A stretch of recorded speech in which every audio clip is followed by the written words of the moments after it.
Sorry, guys, I lost my place. Where am I? Here we go. All right, so the Great Depression and the New Deal. Hoover is going to leave office, a very unpopular president, and we're going to have the arrival of FDR, who we associate with things like the New Deal and the end of the Depression. But I do want you to keep in mind that what officially, or what really ends the Depression is World War II, right? The employment, the economic benefits that come with war. It's kind of depressing to say, but they're there. So the Great Depression and the New Deal certainly helps mitigate the effects of the Depression, and World War II will be the thing that ultimately signals its end. More vocab. Make sure that you know these terms. Make sure that you can do these things. Identify, explain, analyze, evaluate. All right, so who was FDR? Well, he had been a politician before.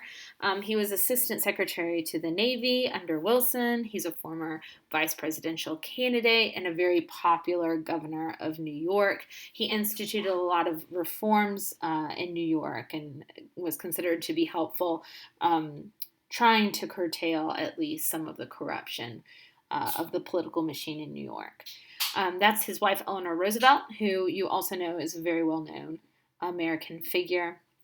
He had polio as a child and was in a wheelchair, and so you see images of him sitting down.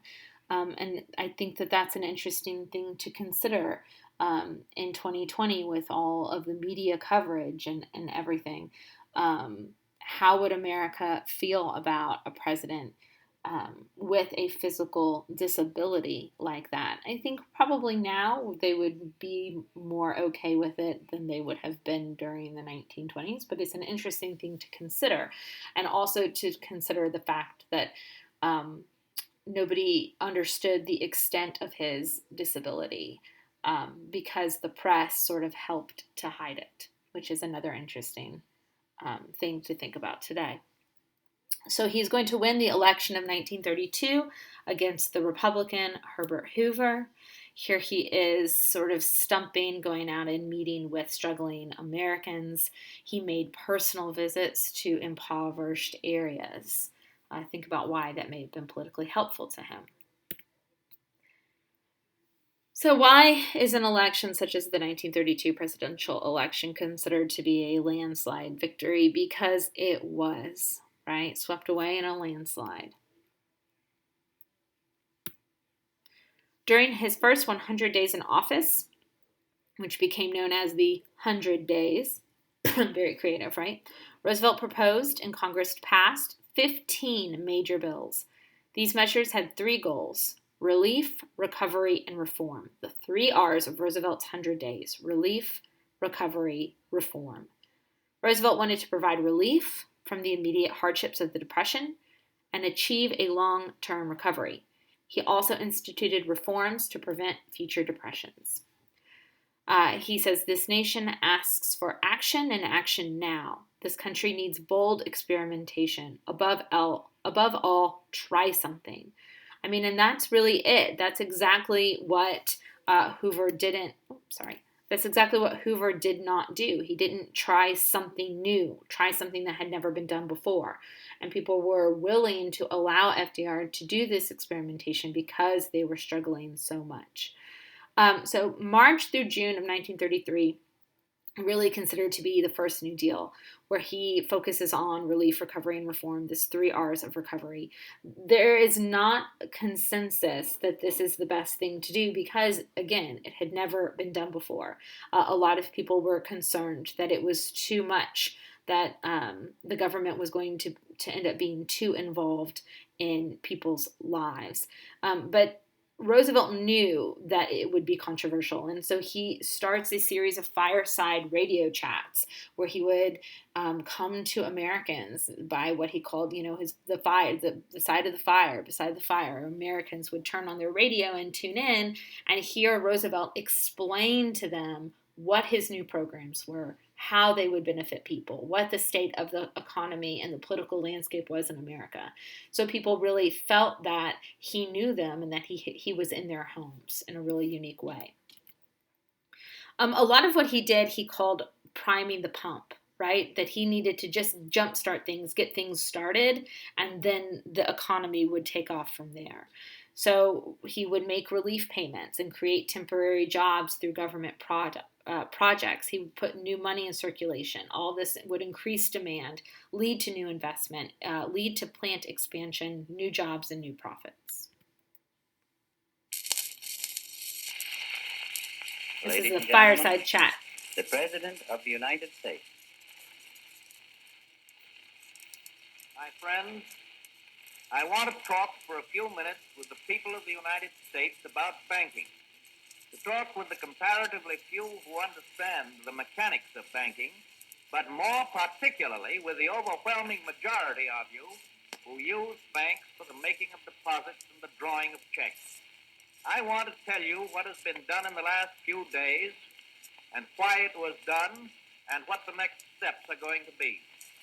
I recognize that the many proclamations from state capitals and from Washington, the legislation, the Treasury regulations, and so forth, couched for the most part in banking and legal terms, ought to be explained for the benefit of the average citizen. I owe this in particular because of the fortitude and the good temper with which everybody has accepted the inconvenience and the hardships of the banking holiday. And I know that when you understand what we in Washington have been about, I shall continue to have your cooperation as fully as I have had your sympathy and your help during the past week. First of all, let me state the simple fact that when you deposit money in a bank, the bank does not put the money into a safe deposit vault. It invests your money in many different forms of credit, in bonds, in commercial paper, in mortgages, and in many other kinds of loans.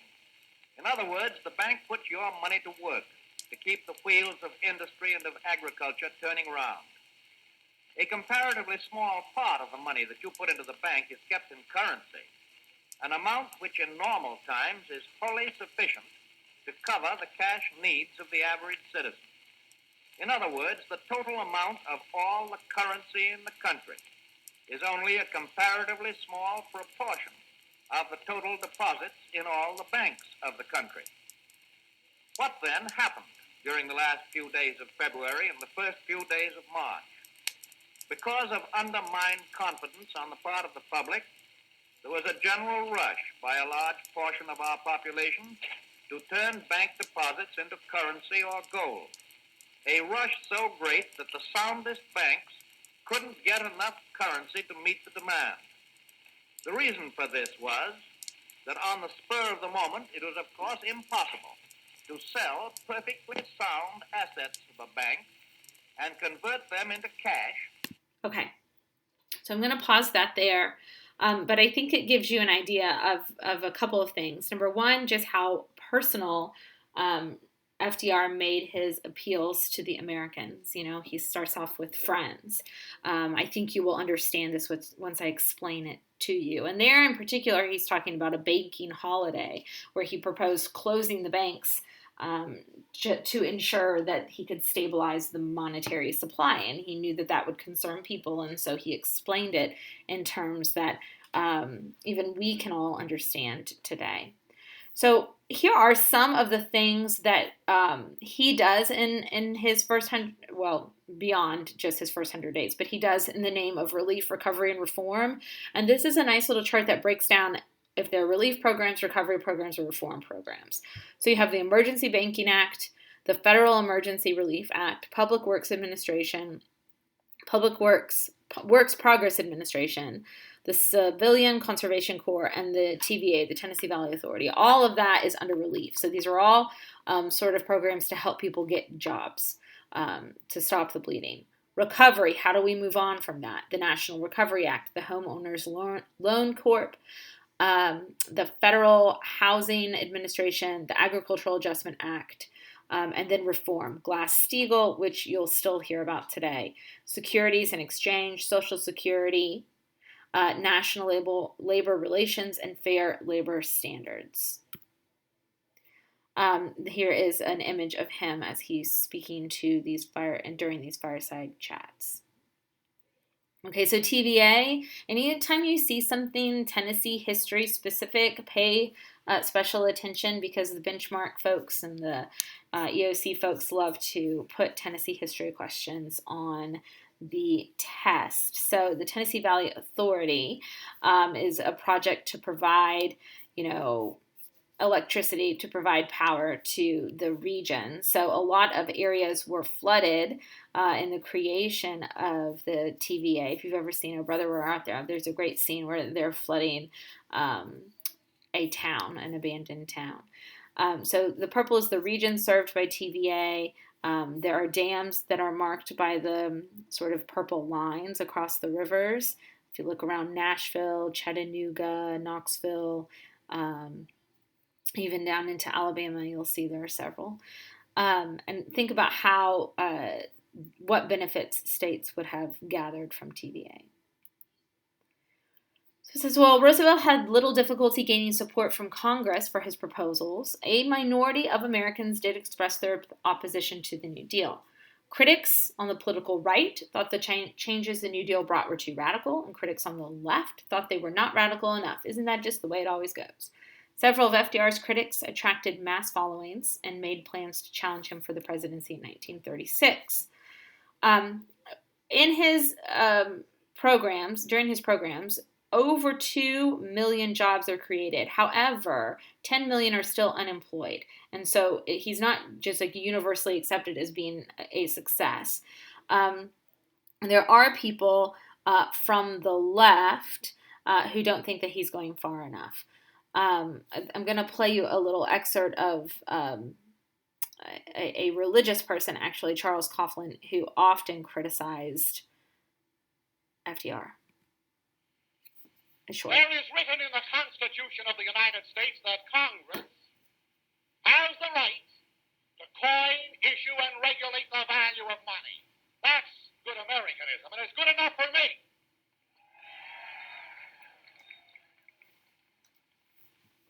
Every politician today in the Democratic or Republican ranks who sits upon one of the thrones of the mighty doesn't believe in that part of the Constitution. They don't want to believe in that part of the Constitution. They believe that the Federal Reserve Bank has the right to coin and regulate the value of money. They're not even Americans, these so-called Democrats and Republicans.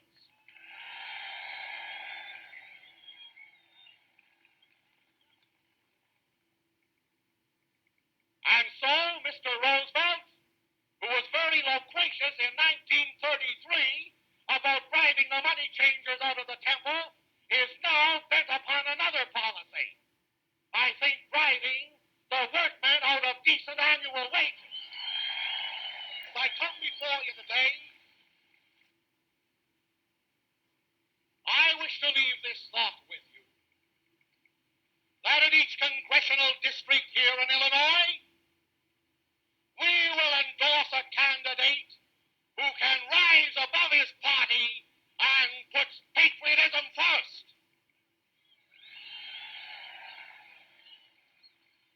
He may be a Democrat or a Republican or whatnot, but we're through with the sham battle of politicians, and now we're on our own.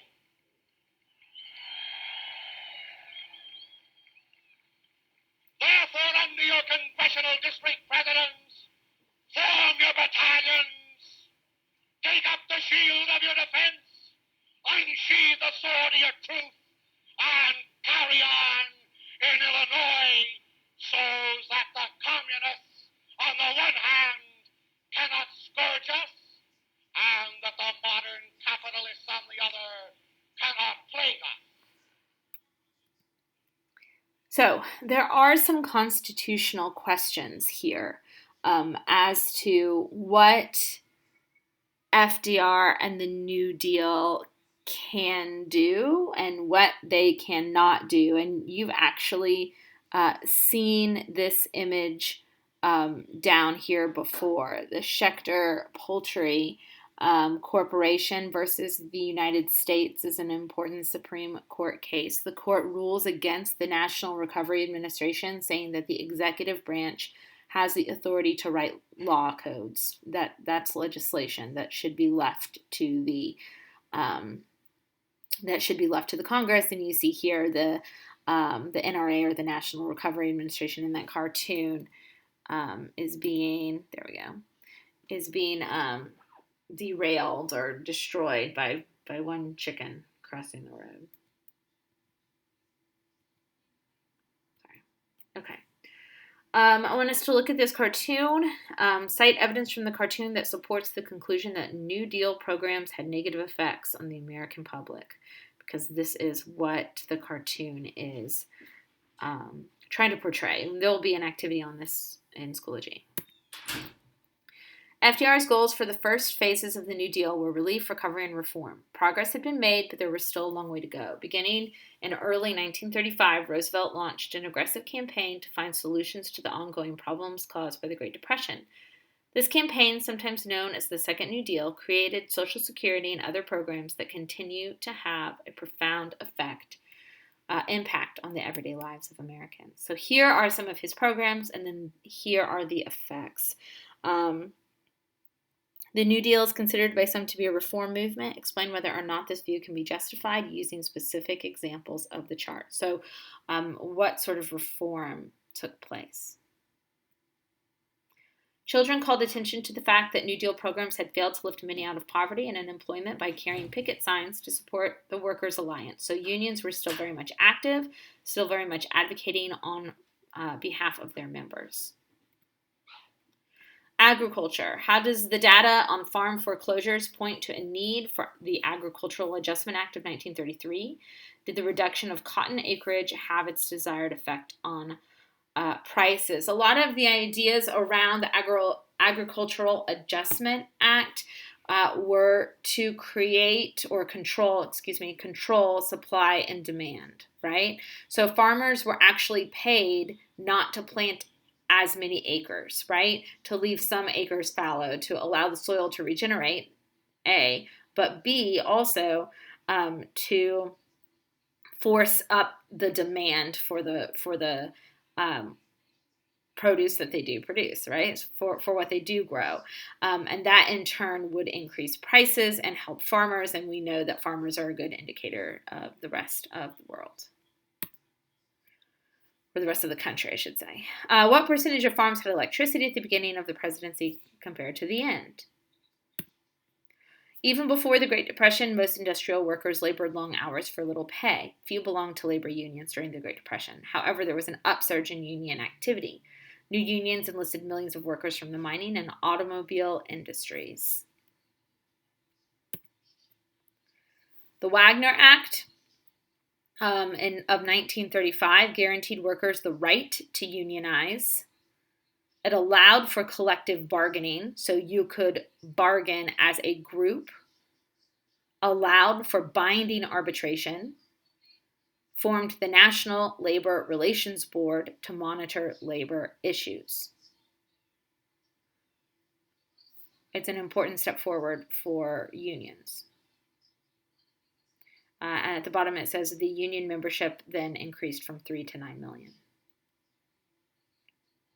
Minimum wage in general, how was the relationship between the minimum wage and the real minimum wage changed over the past 40 years? Franklin Roosevelt won an overwhelming victory in the presidential election of 1936. He received 61% of the vote compared to just 37% for his Republican challenger. Roosevelt carried every state but Maine and Vermont. That's crazy. FDR entered his second term determined to challenge the group that he considered the main enemy of the New Deal, the Supreme Court. Remember, the Supreme Court was often challenging and declaring his programs unconstitutional, forcing him to amend his programs, and he was very frustrated with the Supreme Court. He wanted to have more of a control over it. So we have the election of 1936. Roosevelt sees this as a resounding mandate, and honestly it is, and an endorsement that the public agrees with what he's doing and that he should go further. Because the Supreme Court had struck down a number of his New Deal programs. He wanted to change the makeup of the court to protect his programs. So he sends some bills to Congress, a bill to Congress that would, A, increase the number of justices, B, allow the president to appoint a new justice if a sitting justice did not resign within 6 months of turning 70. It was hugely unpopular because if his plan was adopted, it would have given him the right to appoint 6 justices, which would have given him control over the court. People thought that it was him trying to go around the separation of powers outlined in the Constitution. Congress rejects the plan. However, the Supreme Court sort of gets a message that New Deal legislation needed to be left alone. It's not a good thing that he does. It's politicizing the court, and the Supreme Court is not supposed to be a political football. FDR does start to slow down some spending in the mid-1930s. Why? Because things seem to be going well. He's also burned some bridges in Congress, so he doesn't know what he would be able to get through, so he sort of holds off. John Maynard Keynes, the founder of Keynesian economics, believed that the government should spend to jumpstart the economy, but once the economy was jumpstarted, they should step back. And so that's what he is sort of going with.